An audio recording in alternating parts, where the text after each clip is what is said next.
Congolaises, Congolais, chers compatriotes, il y a 6 ans, je prenais congé de mes responsabilités en tant que président de la République, chef de l'État. Et fait inédit dans notre pays, en près de 60 ans d'indépendance. J'ai passé pacifiquement la main à un nouveau chef d'État.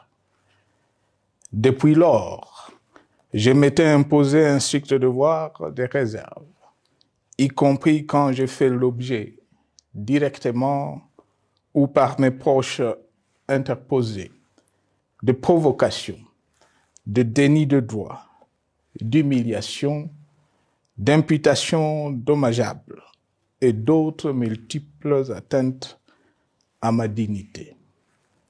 D'abord, parce que je suis convaincu que le temps est le meilleur allié de la vérité, un antidote lent mais puissant contre le venin du mensonge et de la délation. Mais aussi et surtout, parce qu'agir autrement aurait fait le jeu de ceux qui, par cette campagne odieuse, cherchaient à détourner l'attention de notre peuple de leur incapacité, aujourd'hui avérée, à répondre à ses attentes et aspirations. J'ai enfin décidé de briser ce long silence, de sortir de ma réserve et de m'adresser à vous parce que l'enjeu est de taille. Il est même existentiel. Non pas pour ma famille politique ou biologique, moins encore pour ma modeste personne, mais plutôt pour la nation congolaise et pour l'avenir de notre cher et beau pays. J'ai décidé de briser le silence parce qu'au vu de la situation que traverse notre pays, continuer à me taire m'aurait rendu poursuivable devant le tribunal de l'histoire pour non-assistance à plus de 100 millions de compatriotes en danger. Je saisis cette opportunité pour partager avec vous mes réflexions et participer ainsi à la recherche de la solution à la crise que traverse notre pays, la République démocratique du Congo, terre de nos ancêtres, car il est gravement malade et son pronostic vital engagé. Mieux que quiconque, vous en êtes conscient, car vous en faites quotidiennement les frais dans votre chair et vous en payez le prix.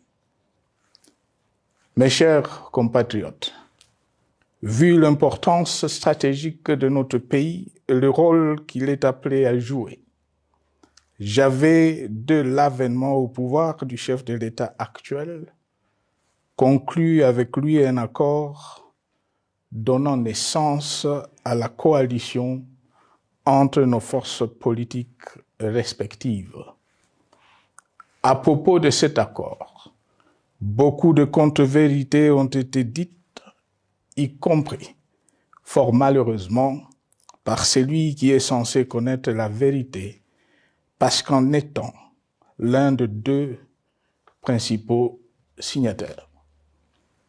En attendant qu'au moment opportun, la vérité soit rétablie, preuve irréfutable à l'appui, permettez-moi pour l'instant d'affirmer qu'en ce qui me concerne, la conclusion de cet accord n'avait pour seule motivation que l'intérêt supérieur de la nation.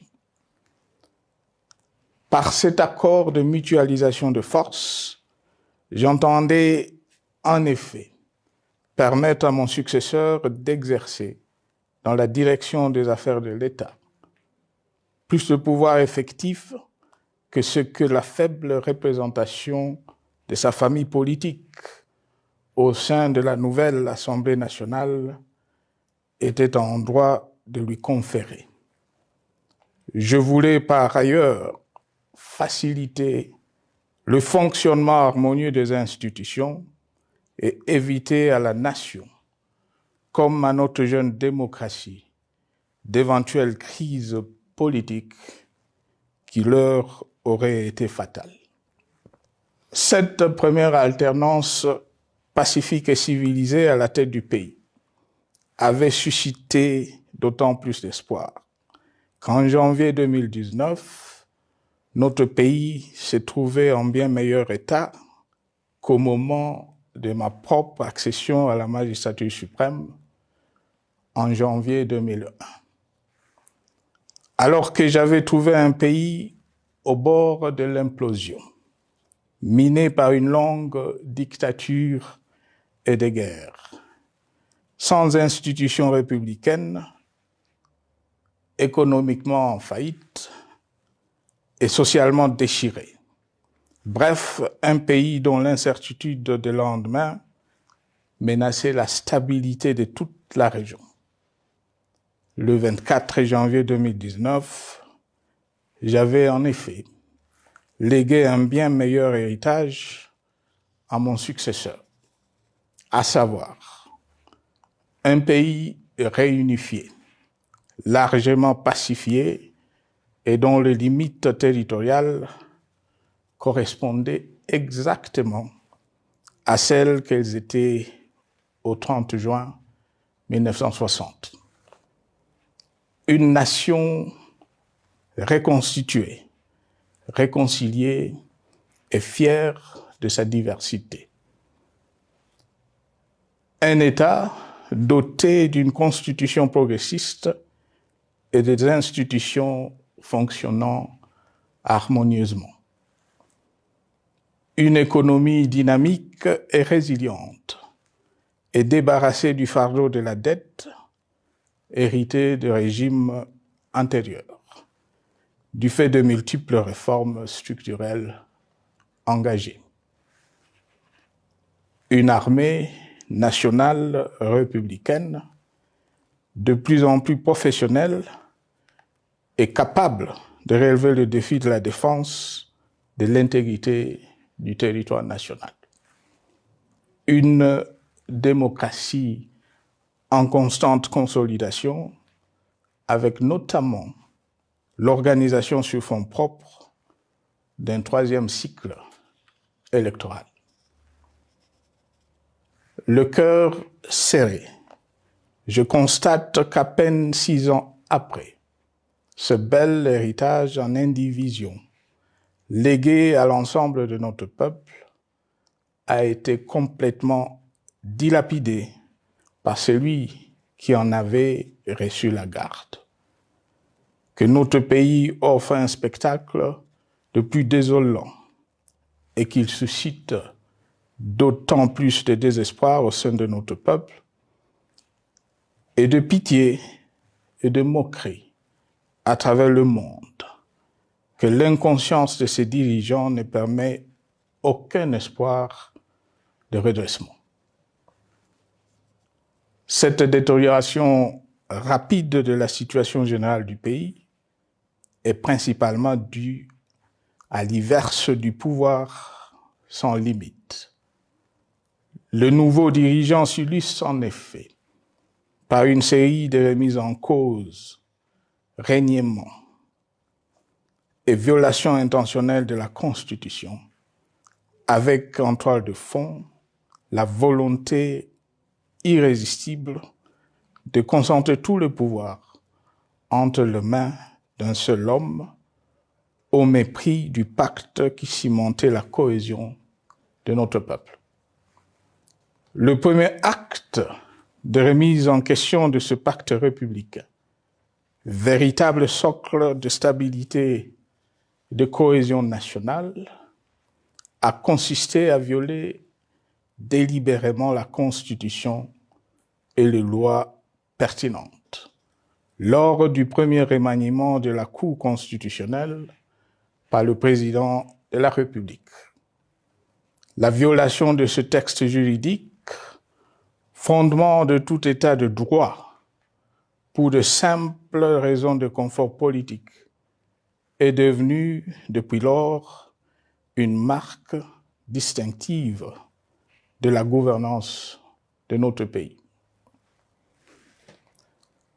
Dans le même esprit, en décembre 2020, il fut organisé un coup d'État institutionnel à la suite du renversement en pleine mandature d'une majorité parlementaire, pourtant dévolue par le peuple souverain, ainsi que le gouvernement qui en était issu. S'en sont ainsi suivis la nomination illégale de membres de la Commission électorale nationale indépendante, ainsi que le simulacre des élections de décembre 2023, organisées en violation du cadre juridique et de normes internationales pertinentes, qui, par une ampleur sans précédent de la fraude, ont amplifié l'illégitimité des institutions et de leurs animateurs. Le coup de grâce a été donné par l'annonce du projet de changement de la Constitution, un projet dont la réalisation liquiderait totalement le consensus national de Sun City. Les conséquences négatives de cette gouvernance non orthodoxe sont pour le moins stupéfiantes. Le pays est ainsi devenu un espace de non-droit. La République a cessé d'être démocratique et la volonté du chef de l'État tient désormais lieu de loi suprême, supplantant la Constitution et les lois. En revanche, érigé en politique du gouvernement, le populisme et la démagogie, le mensonge et l'arrogance, la discrimination et la stigmatisation de certaines composantes de notre peuple, l'institutionnalisation du tribalisme et du népotisme, l'opposition de communautés nationales les unes aux autres, le discours de haine et l'injustice ainsi que l'impunité ont d'autant plus aisément détruit la cohésion nationale et le vivre ensemble que l'opulence outrancière et le non-respect de la parole donnée sont les maîtres mots de la classe politique au pouvoir. Ce qui a rendu le pays fragile et donc vulnérable.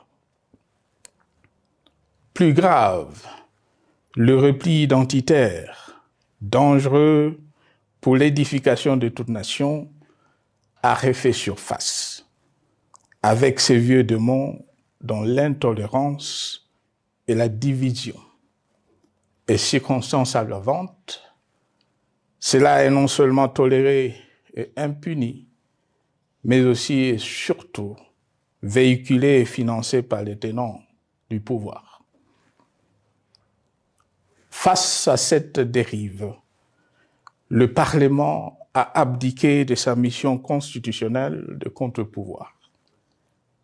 Il a ainsi cessé d'être le temple de la démocratie, le lieu par excellence de l'expression législative et la volonté du souverain primaire, pour ne plus être qu'une chambre d'enregistrement de la volonté d'une seule personne.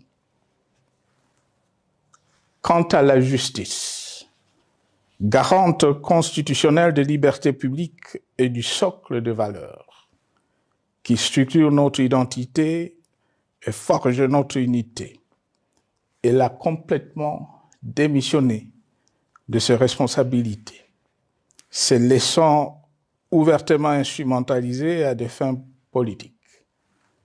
Elle n'est donc plus qu'un instrument d'oppression d'une dictature qui tente désespérément de survivre à contre-courant de l'histoire, par la terreur et l'imposition de la pensée unique. Rôle peu louable, qu'elle partage avec les milices tribales, ainsi que la police et le service de renseignement, eux aussi détournés de leur noble mission de protection des citoyens et de sécurisation de l'État. Sur le plan économique, la situation est de plus inquiétante.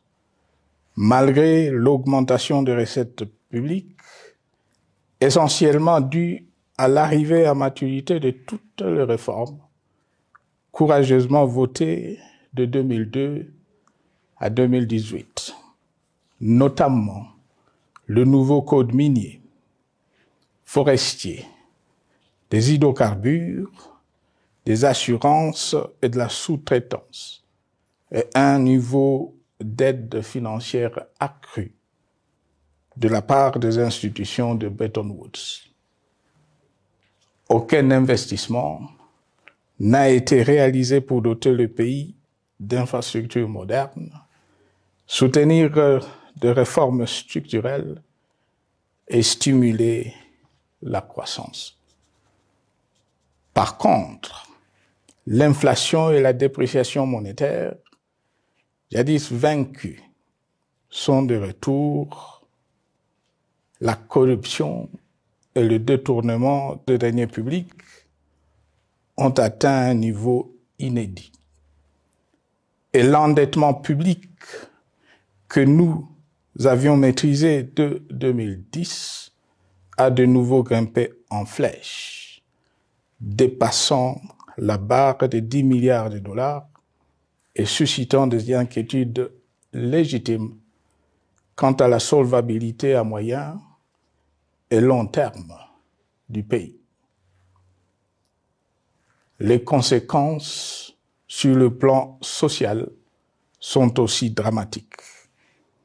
Aggravation du chômage, accumulation des arriérés des salaires des agents de l'État, baisse drastique du niveau de vie de la population et recrudescence du banditisme urbain, de l'exode rural et de la famine dans un nombre croissant de provinces. Les Congolais sont désormais en proie à une véritable angoisse existentielle. Parmi les victimes résignées de ce gâchis se trouve en bonne place notre jeunesse, qui a été pourtant de tout le combat démocratique et qui a beaucoup cru aux vertus de l'alternance pacifique.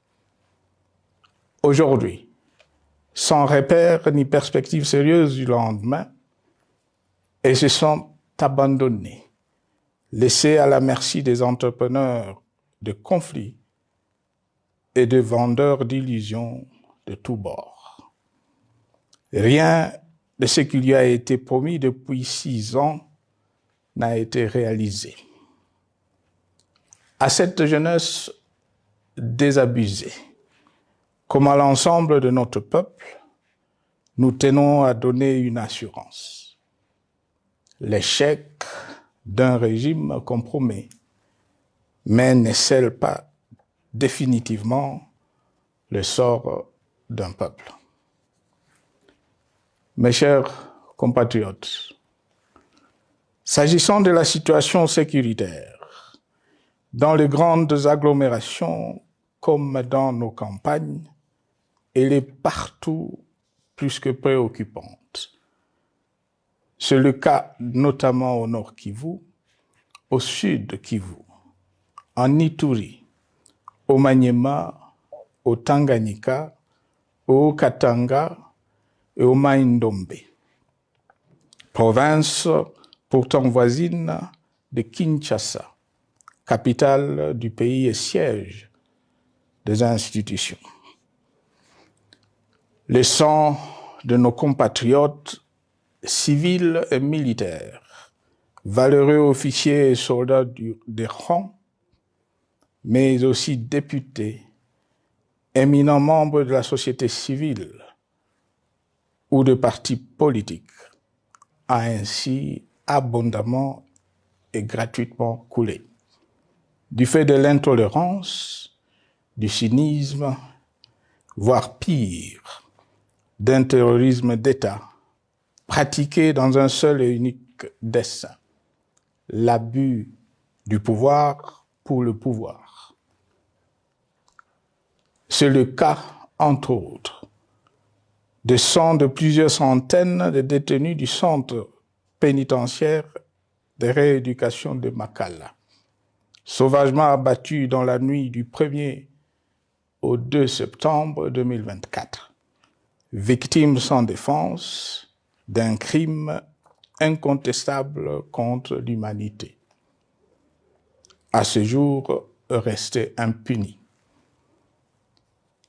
Il en est de même de membres de la secte mystico-religieuse Wazalendo de Goma, de jeunes de la Junafek à Lubumbashi et du massacre des adeptes de l'église Mbidi à Kilwa.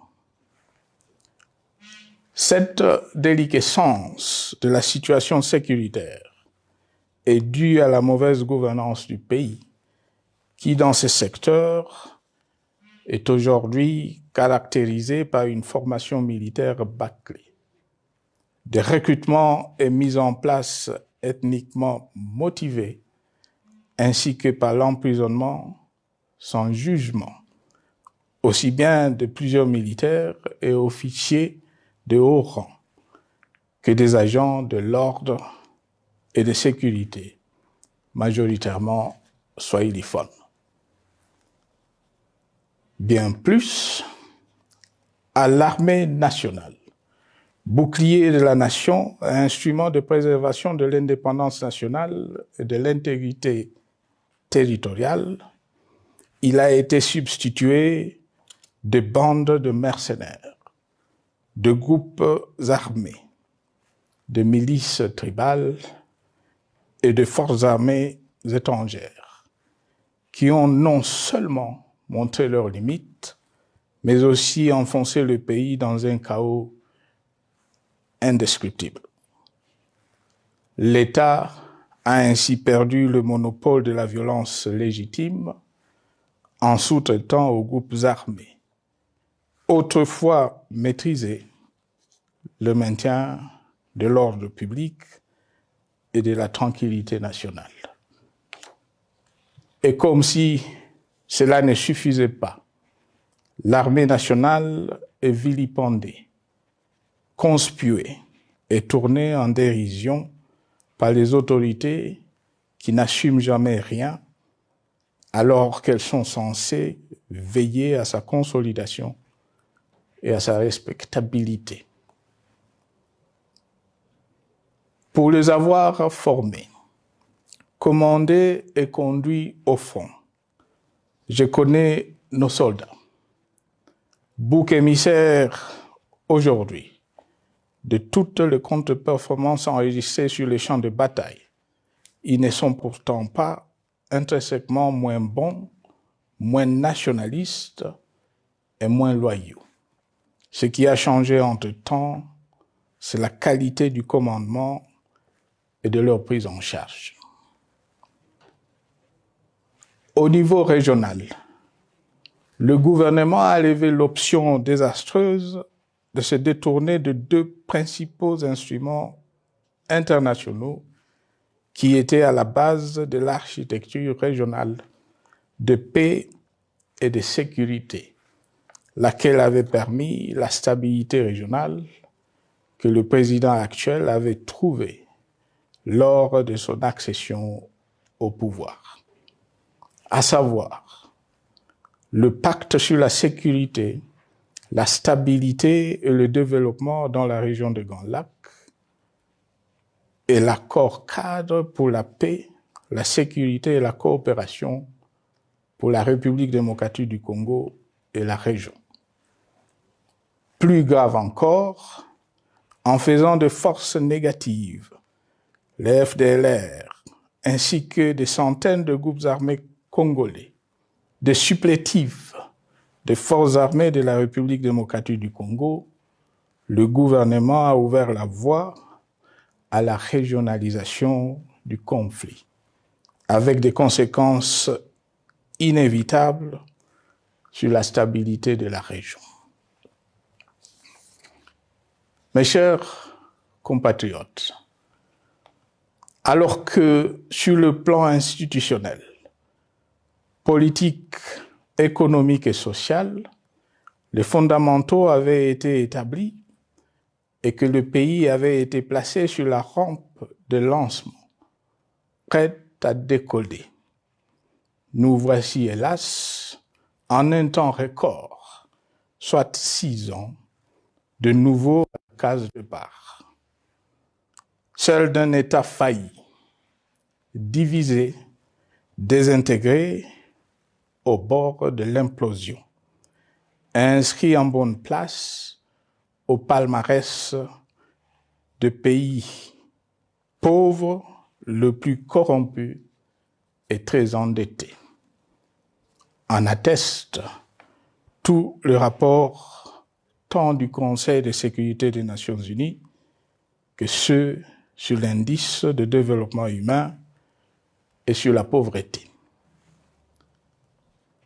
La crise qui déchire notre pays est donc profonde et multidimensionnelle. Sa solution doit être nécessairement globale. Toute autre approche n'a donc aucune chance de conduire à une paix durable. Bien plus, le Congo est intemporel. Il n'appartient pas à tel ou tel régime politique, ce dernier étant par définition rotatif et donc passager en démocratie.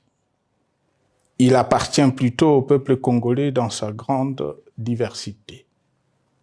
Ce qui est vrai du Congo l'est aussi des immenses ressources du sol et du sous-sol dont il regorge et qui sont essentielles à la croissance et au développement à l'échelle internationale.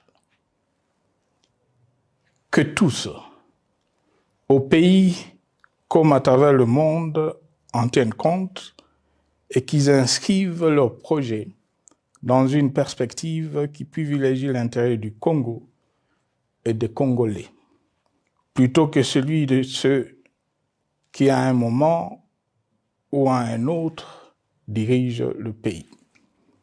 Cela étant, pour sauver le Congo, les griefs légitimes du peuple congolais contre le régime en place ne peuvent être éludés. Ils doivent plutôt être pris en compte.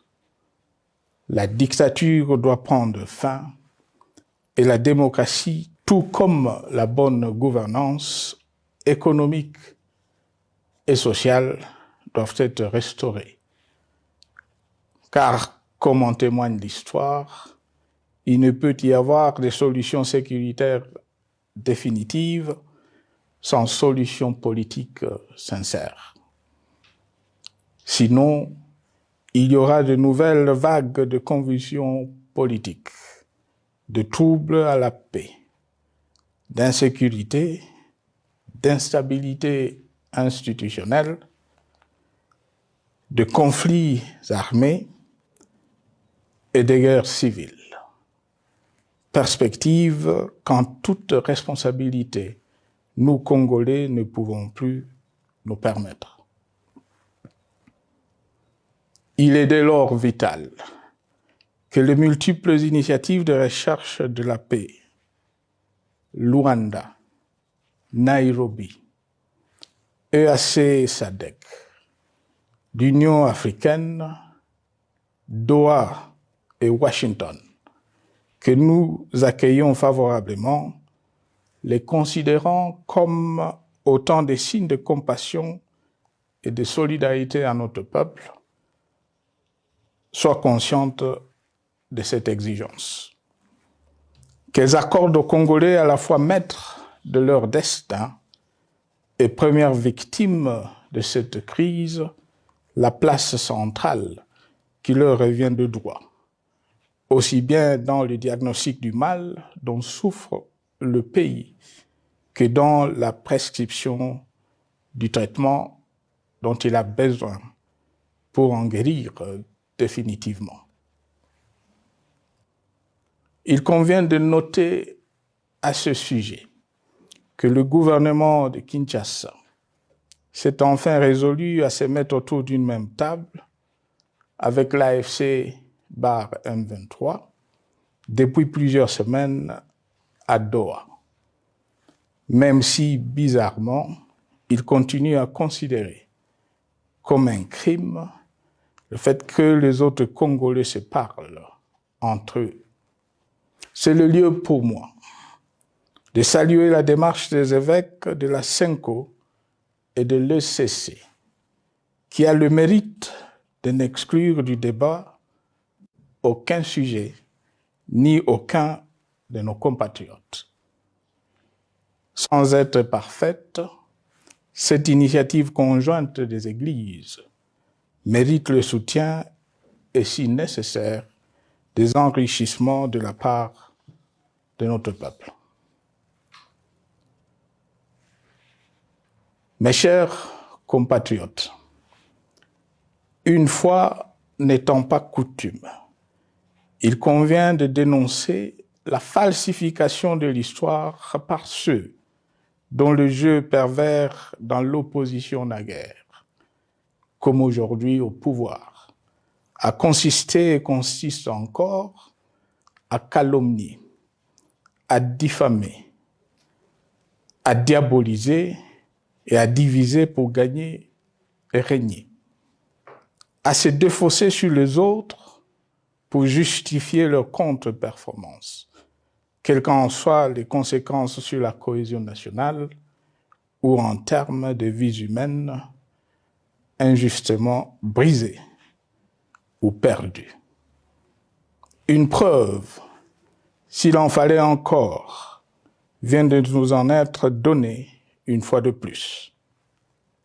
Il y a quelques jours, en effet, suite à une simple rumeur de la rue ou des réseaux sociaux sur ma prétendue présence à Goma, où je veux me rendre dans le prochain jour, comme annoncé par ailleurs, le régime en place à Kinshasa a pris des décisions arbitraires, avec une légèreté déconcertante qui témoigne du recul spectaculaire de la démocratie. Mieux que quiconque, vous savez que pour moi, le Congo est la priorité absolue, que sa souveraineté et son intégrité territoriale ne sont pas négociables, que mon engagement pour la démocratie, la cohésion nationale, la paix et la stabilité n'est pas un slogan creux, et que le respect de la Constitution et des lois du pays, autant que celui de la parole donnée, sont sacrés. Militaire, j'ai juré de défendre la patrie jusqu'au sacrifice suprême. Hier au pouvoir, aujourd'hui en dehors du pouvoir, je demeure plus que jamais fidèle à ce serment. En ce moment où le pays est de nouveau divisé, appelé par le destin, j'ai le devoir d'œuvrer à la recherche de la paix et de contribuer à la reconstruction de notre pays qui se meurt. C'est dans cet esprit que j'ai choisi ce moment pour exprimer ma sympathie à l'endroit de toutes les victimes du conflit en cours, de réconforter et marquer ma solidarité avec la population de la partie orientale. Vous, qui êtes abandonnés par le pouvoir central, qui semble avoir pris le parti de vous punir, entre autres, en déconnectant les institutions financières du réseau bancaire national, et en restreignant le mouvement de personnes et de biens. Ces décisions et bien d'autres vous asphyxient et rendent votre vie plus précaire que jamais. J'en appelle aux uns et aux autres, en particulier au gouvernement, d'humaniser les conditions de vie de nos compatriotes de cette partie du territoire national. Ils ont droit à la vie, à la scolarisation de leurs enfants et aux autres conditions du bien-être. En entendant le rétablissement de l'autorité de l'État sur toute l'étendue du territoire national, j'invite les tenants du pouvoir à protéger la population. De même, l'armée, la justice, les autres structures en charge de l'ordre et de la sécurité doivent être véritablement au service de la population et répondre à ses aspirations. Mes chers compatriotes, de par mon expérience dans des situations similaires, le patriotisme et l'humanisme ont guidé le processus de règlement de conflits et ont porté de fruits dans le passé, aussi bien sur les champs de bataille que sur celui de négociation ou du dialogue. Notre pays avait été divisé de quasi-moitié pendant quelques années. La sagesse avait alors prévalu. Nous avions recollé le morceau et le pays a survécu dans son unité. C'est ainsi qu'après quelques années de réflexion sur la crise en cours, après avoir consulté des chefs d'État et des anciens chefs d'État de la région, ainsi que des acteurs politiques et sociaux, nationaux et étrangers, j'ai fait ce jour une proposition qui engage la nation tout entière à un sursaut patriotique pour un pacte citoyen afin de tirer le pays du gouffre. Le travail hardi qui s'impose à nous portera notamment sur les 12 points suivants. 1. Mettre fin à la dictature, mieux à la tyrannie. 2. Arrêter la guerre. 3. Rétablir l'autorité de l'État sur toute l'étendue du territoire national. 4. Restaurer la démocratie en revenant aux fondamentaux d'un véritable État de droit. 5. Rétablir les libertés fondamentales. 6. Réconcilier le Congolais et reconstruire la cohésion nationale. 7. Relancer le développement du pays par la mise en place d'une bonne gouvernance économique, une gestion administrative et financière orthodoxe et une répartition équitable des ressources nationales. 8. Relancer le dialogue sincère et permanent avec tous les pays voisins en vue de l'instauration de la paix et du développement durable dans la région. 9. Rétablir la crédibilité du pays auprès de partenaires au niveau tant régional, continental qu'international. 10. Neutraliser tous les groupes armés nationaux et étrangers et rapatrier ces derniers dans leur pays d'origine. 11. Mettre définitivement fin au recours et à l'utilisation de mercenaires, conformément à la Convention de l'Union africaine sur l'élimination du mercenariat en Afrique du 3 juillet 1977 et à la résolution des Nations Unies du 4 décembre 1989 portant sur la Convention internationale contre le recrutement, l'utilisation, le financement et l'instruction de mercenaires et rapatrier sans condition ceux qui sont déjà déployés sur le sol congolais. 12. Ordonner le retrait sans délai de toutes les troupes étrangères du territoire national. À ce sujet, je salue la décision sage des pays de la SADC de retirer les troupes de la SAMI DRC de notre pays.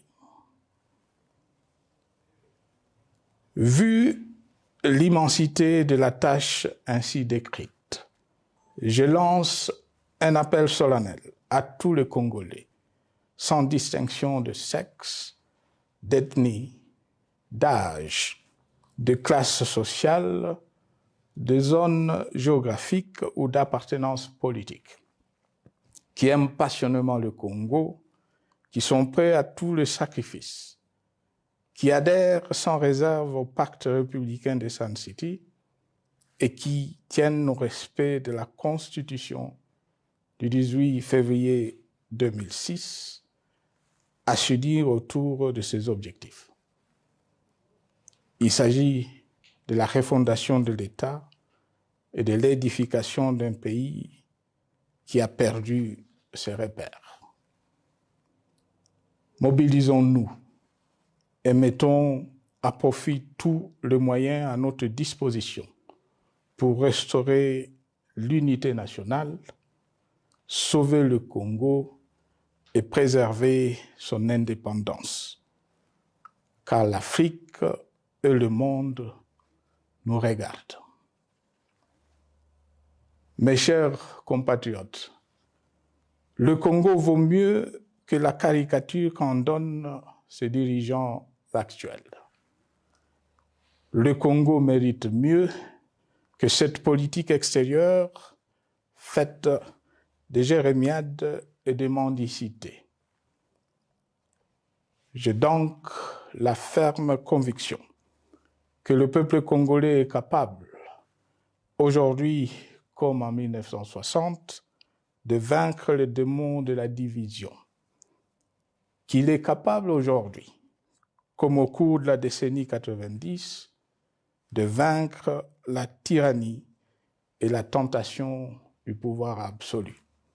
Qu'il est capable aujourd'hui, comme en 2003, de prendre le dessus sur ce qui nous divise et de mettre fin à la violence armée qui oppose ses enfants. Pour y parvenir, chacun doit jouer sa partition. Je m'engage à jouer la mienne. Que Dieu bénisse la République démocratique du Congo, qu'il bénisse individuellement chacun de vous. Je vous remercie.